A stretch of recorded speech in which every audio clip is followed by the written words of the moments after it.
Wananga wenzangu, katika timu ambayo hupaswi kuikatia tamaa ni Simba Sports Club. Simba tarehe 9 Benjamin Mkapa pale siku ya Jumatano anakwenda kuishangaza dunia. Benjamin Mkapa pale. Kwa watu kama sisi tunaojua mpira, goli mbili sio goli nyingi kwenye mpira wa miguu.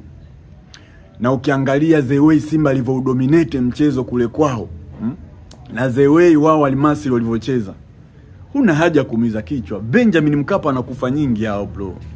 Kabisa nakwambia, na katika timu ambazo zimewahi kufanya makubwa, Benjamin Mkapa ni Simba Sports Club. Meza kibao zishawahi kupinduliwa hapo. Simaanishi mechi itakuwa rahisi, lakini Simba nampa 95% za kuingia, za kufuzu kwenda nusu finali.